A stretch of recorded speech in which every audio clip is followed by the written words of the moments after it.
So how's it going, everyone? We got this Aston Martin Vulcan here from Hot Wheels, and let's just take a look here. I like Astons. This car was supposedly designed by Marek Reichman, and they made 24 of these cars in the real world, and they were supposed to be like $2.3 million a piece. If you're wealthy enough to buy the penthouse of the Aston Martin residences over in Miami, well, I guess you got this car for free. All right. This car had an aluminum chassis with carbon fiber bodywork, and it's got a 7-liter naturally aspirated V12 engine, making around 800 horsepower, over 800 horsepower, I guess. And that's the extent of what I learned, other than the fact that it is not a street legal vehicle. I guess it's only a track day car, kind of like the Ferrari FXX, and you actually need to have approval to drive the thing by Aston Martin. So it's kind of weird. I'm curious about the scale of this, but it's kind of hard. I can't actually find a wheelbase published, so I'm only going to be able to work with the overall dimensions, but I know this wing is not going to be accurate, so... But let's just check it out anyways. So the overall length is supposed to be 4807.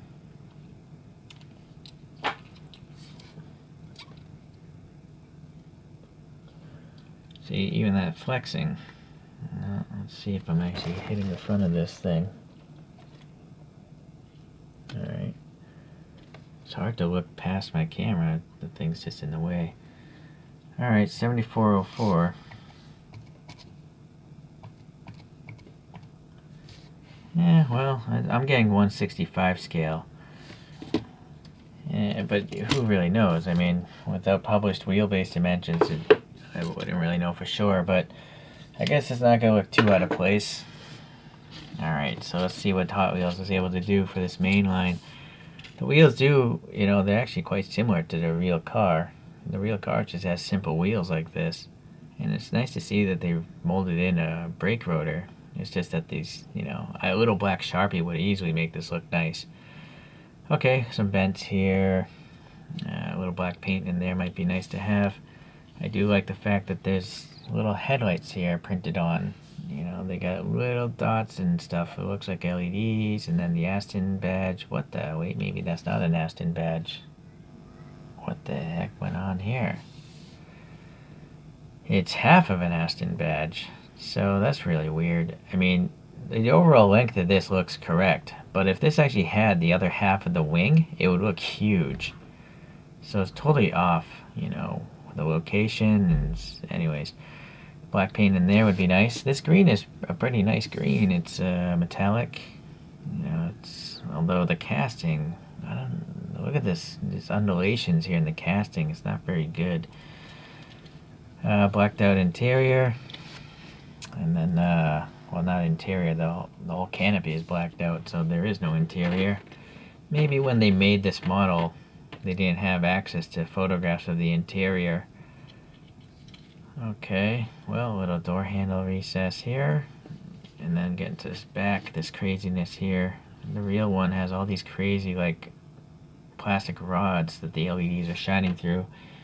Actually, Hot Wheels wasn't able to capture that, but the general shapes here are there. A little texture way back in there. So, interesting. And then, yeah, super thick wing.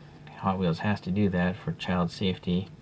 I mean, these are designed for 3-year-old children and up. So, okay,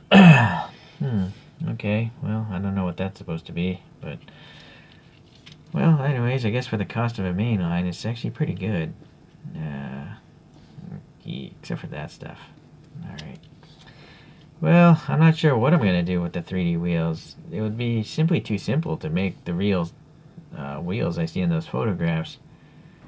I'm back with some 3D wheels here, and so the inspiration for these wheels, these 5 spokes, is this shape right here. You got the 2 vents and this triangular shape here.